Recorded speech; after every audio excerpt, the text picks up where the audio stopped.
Hello students, बच्चों एक और क्वेश्चन मैक्सिमा और मिनीमा का। मैक्सिमा और मिनीमा टॉपिक ही ऐसा है कि उसमें इतने सारे क्वेश्चंस हैं और हर क्वेश्चन को करने के लिए कुछ टाइम चाहिए होगा। और ऐसा भी नहीं कि आपने एक या दो क्वेश्चन कर लिए और फिर आप उसको पेपर में आ जाए तो अटेम्प्ट करते हैं और आपका कॉन्फिडेंस 100% बना रहे, ऐसा भी नहीं। तो इसलिए मैं बच्चों बहुत सारे क्वेश्चंस मैक्सिमा और मिनीमा के अपलोड करने की कोशिश कर रहा हूं ताकि आपको मैक्सिमम मार्क्स का एक क्वेश्चन करेक्ट हो जाए बोर्ड एग्जामिनेशन में। हालांकि ये लाइव वो जो हमारा एनसीईआरटी का क्वेश्चन है कि show that the semi vertical angle of the cone of A maximum volume end of the given slant height is a 10 inverse √2 और cos इनवर्स 1/√3।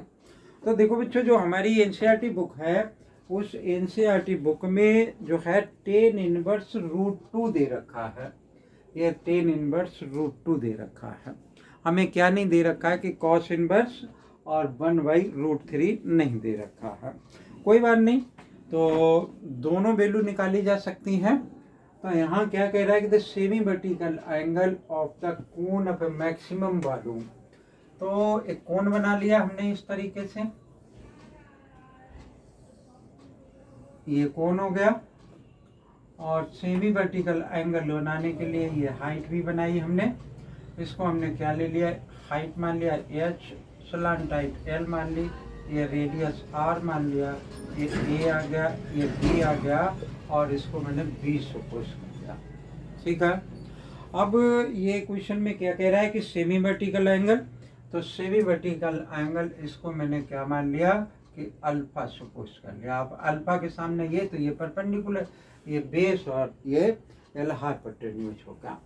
तो मुझे एक तो इसका वॉल्यूम जैसे क्या होता है कि वॉल्यूम ऑफ द कोन यहाँ से लिखता हूँ, v is equal to 1/3 pi r square h. अगर r दिखे, ये r है, यहाँ पे o लिख लेता हूँ, तो ये हमारा क्या बन जाएगा कि this is equal to 1/3, b is equal to pi और r बराबर क्या है कि OA या फिर AO या फिर OA का स्क्वायर, और h मेरा क्या आ गया OB यानी OP। तो हम क्या करें कि इस OA और OB की दोनों की पहले वैल्यू फाइंड आउट कर लें। तो इसके लिए हम क्या कर सकते हैं कि इन ट्रायंगल AOB ये ट्रायंगल हमने कंसीडर कर लिया।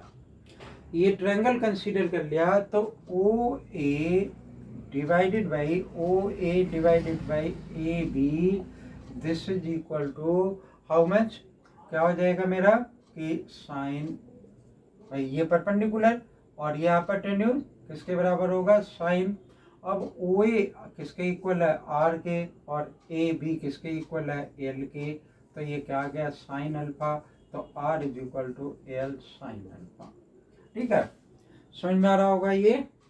अब फिर से मुझे क्या चाहिए, OB, क्योंकि यहाँ पर OB है तो मैंने क्या लिख लिया कि OB divided by AB is equal to cos alpha, cos alpha. अब OB बराबर क्या है H और AB बराबर क्या है L है, कॉस अल्फा। तो H इज इक्वल टू क्या आ गया L कॉस अल्फा। ठीक है ना, ये परपेंडिकुलर है और ये बेस और ये हाइपोटेन्यूज है। ठीक है ना। तो अब ये दोनों वैल्यू मैं क्या करूं कि OB द हाइट, तो OB हाइट है, ये दोनों वैल्यू मैं यहाँ पर क्या कर दूं कि यहाँ पर भी लिख सकता हूँ मैं कि ये OA है और ये H बराबर क्या है OB है। ठीक है, तो ये दोनों वैल्यू यहाँ पर एडजस्ट कर दें, फंक्शन बन करके क्या हो जाएगा, तैयार हो जाएगा। तो B इज इक्वल टू हमने लिखा 1/3 पाई और OA कहाँ है ये, और उसका स्क्वायर यानी L का स्क्वायर साइन स्क्वायर अल्फा, और OB बराबर क्या है, OB बराबर ये, तो इनटू L और कॉस अल्फा। ठीक है, तो ये बच्चों हमारा क्या बन गया कि फंक्शन बन करके तैयार हो गया, जिसको कि हम प्रॉपर प्रोसेस में अब लगा देंगे। प्रॉपर प्रोसेस से क्या मतलब कि डिफ्रेंशिएट करेंगे, क्रिटिकल पॉइंट फाइंड आउट करेंगे, डबल डिफरेंशिएट करेंगे और जो इसमें वैल्यू फाइंड आउट करवा रहा है उस वैल्यू को फाइंड निकाल देंगे। ठीक है, उस पर हम इसको प्रूफ कर देंगे। तो अब ये आ गया कि बी, थोड़ा सा हिसाब से लिख लेते हैं इसको, 1/3 पाई एक ये है, तो एल का क्यूब साइन स्क्वायर अल्फा और कॉस अल्फा। ठीक है, इतना तो कांस्टेंट पार्ट हो गया मेरा। इसको मुझे डिफरेंशिएट करना है, तो मैंने क्या लिख लिया, डी बी अपान में और डी अल्फा। ठीक है, तो अब हम क्या कर रहे हैं कि इसको डिफरेंशिएट कर दिया, तो 1/3 पाई एल का क्यूब, तो ये आ गया। इसमें प्रोडक्ट रूल लगा दिया। सपोज करो कि साइन स्क्वायर अल्फा को मैंने यही लिख दिया, कॉस अल्फा का डिफरेंशिएशन माइनस साइन अल्फा, तो साइन अल्फा आ गया, प्लस का साइन आ गया, कॉस अल्फा ये आ गया, और साइन स्क्वायर अल्फा का क्या हो गया, 2 साइन अल्फा और साइन अल्फा का कॉस अल्फा। ठीक है, ये इसका क्या बन गया, डिफरेंशिएशन बन गया। अब देखो बच्चों कि डी बी अपान में डी अल्फा, अगर ये और कुछ छोटा मोटा कुछ किया जा सकता है तो मैं उसको करके देख लेता हूँ। Minus sine cube alpha plus क्या बन जाएगा मेरा ये कि 2 साइन अल्फा और कॉस स्क्वायर अल्फा। ठीक है, तो अब ये वैल्यू जाई, तो ये वैल्यू जाए, इनको डी वी अपान में डी अल्फा बराबर 0 रख लेते हैं। सबका प्रोसेस वही है बच्चों, डी वी अपान में डी अल्फा बराबर, इसको हम क्या करें कि 0 के बराबर पुट कर दें। इसमें देखो बच्चों और कुछ कॉमन भी है, वो भी हम ले लेंगे, अभी ले लेंगे, कोई फर्क नहीं पड़ता, और फिर देखेंगे कि क्या वैल्यूज आएंगी। तो pause the video and copy it.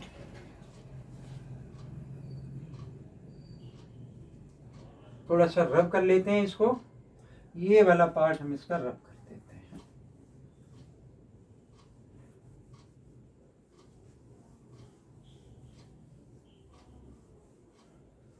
और फिर देखते हैं कि क्या बनेगा ये।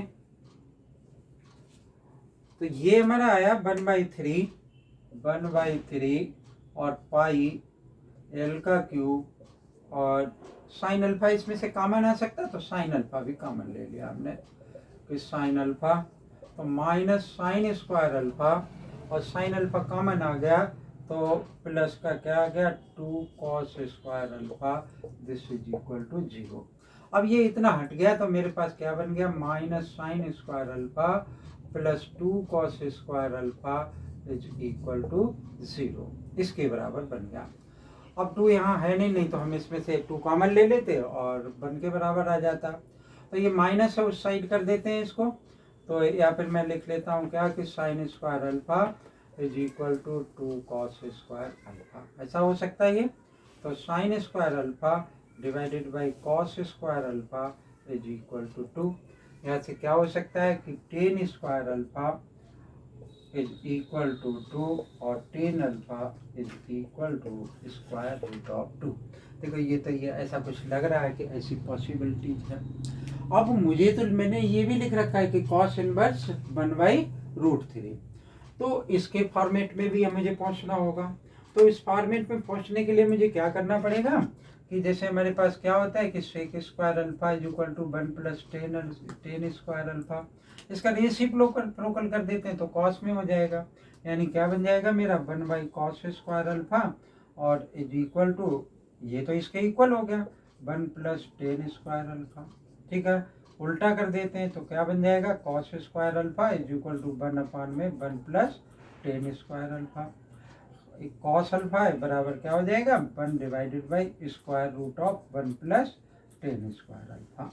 अब बहुत आसानी से क्या हो सकता है कि टेन अल्फा की वैल्यू √2 पड़ी हुई है, तो यहाँ पे √2 डालोगे तो 1/, क्या हो जाएगी, √3, यानी कॉस अल्फा किसके इक्वल हो जाएगा, cos alpha is equal to 1/√3। तो देखो ये भी ऐसा कुछ लग रहा है, cos alpha is equal to 1/√3 के बराबर हो सकता है। लेकिन अब ये हमने वैल्यू निकाल ली टेन अल्फा, अब मुझे क्या काम करना है कि इसको डबल डिफरेंशिएट करके और इसमें वैल्यू पुट करनी है। तो इसका डबल डिफरेंशिएशन करेंगे भाई। तो डबल डिफरेंशिएशन में बच्चे क्या होगा कि जैसे इसमें प्रोडक्ट रूल लगाएंगे भाई, तो प्रोडक्ट रूल लगाते हैं। तो इसको अब यहाँ वाला जो पार्ट है, इस पार्ट से मेरा कोई वो नहीं है, तो मैं इसको हटा देता हूँ क्योंकि जगह मुझे स्पेस चाहिए, तो इसको मैंने हटा दिया फिर से, और इसको भी हटा देता हूँ।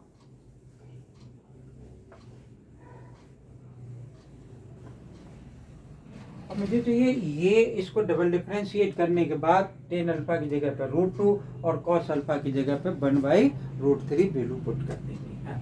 तो देख लेते हैं एक शॉर्ट में कि d²b/d अल्फा का square is equal to 1/3 pi l का क्यूब। इसका डिफरेंशिएशन क्या हो जाएगा, -3 साइन स्क्वायर अल्फा और कॉस अल्फा। इसमें क्या लग जाएगा, प्रोडक्ट रूल, तो 2 साइन अल्फा का डिफरेंशिएशन कॉस अल्फा, और ये आ गया कॉस स्क्वायर अल्फा, और प्लस का साइन आ जाएगा। साइन अल्फा मैंने डिफरेंशिएट किया था, अब मुझे इसको डिफरेंशिएट करना, तो 2 कॉस अल्फा और 2 कॉस अल्फा हो गया, और इंटू 2 कॉस अल्फा और साइन अल्फा। ठीक है, ये डिफरेंशिएशन इसका बनेगा। अब देखो बच्चों, इसमें साइन अल्फा जहाँ कहीं पर भी होगा मुझे नहीं वो चाहिए। क्यों नहीं चाहिए, क्योंकि मेरे पास एक तो टेन अल्फा की वैल्यू है और दूसरी वैल्यू कॉस अल्फा की है, तो मुझे इसको कॉस अल्फा और साइन अल्फा में कन्वर्ट करना पड़ेगा। तो इसमें एक तो ये साइन अल्फा और दूसरा साइन अल्फा ये है। ठीक है, तो अगर हम इसको सिंप्लीफाई करते हैं तो यहाँ पर एक तो 1 - कॉस अल्फा डाल सकते हैं पहली बात, या फिर हम क्या कर सकते हैं कि सभी को साइन अल्फा से डिवाइड कर दें, तब भी साइन अल्फा से अगर डिवाइड कर देंगे तो ये हट जाएगा, यहाँ पे टेन अल्फा आ जाएगा। ठीक है ना। तो अब हमारे पास देखो, अब सोचने वाली बात है कि 1/cos अल्फा, यहाँ पे cos अल्फा 1/√3, 1/√3 यहाँ पर डालना है। ये साइन अल्फा हमें हटाना होगा किसी न किसी कीमत पर। क्यों, क्योंकि ये तो माइनस में दे रखा है। अगर मैं इसको देखूं तो क्या बन जाएगा, 2 cos अल्फा और 2 cos अल्फा ये भी है तो 4 हो जाएगा, और cos स्क्वायर अल्फा और cos स्क्वायर अल्फा, फिर किसकी जगह क्या लिख सकता हूँ कि 1 - साइन स्क्वायर अल्फा, है ना। तो ओवरऑल अगर हम इसको सिंप्लीफाई करेंगे तो एनी हाउ या टेन या उसमें ये रिमूव हो जाएगा, और इसकी वैल्यू क्या आ जाएगी कि d²b/d alpha is less than 0। किस पर आएगी ये, tan alpha is equal to √2 और cos alpha is equal to 1/√3। ये दोनों वैल्यू हम इसमें पुट करेंगे। ठीक है, सिंप्लीफाई करना चाहिए मुझे, लेकिन आप सिंप्लीफाई करके देखेंगे, और लेस देन 0 आएगी, यानी निगेटिव वैल्यू आएगी।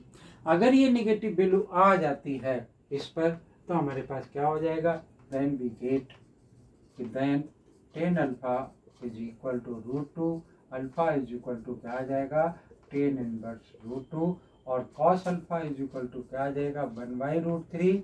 तो cos alpha is equal to क्या बन जाएगा हमारे पास, alpha is equal to cos inverse 1/√3।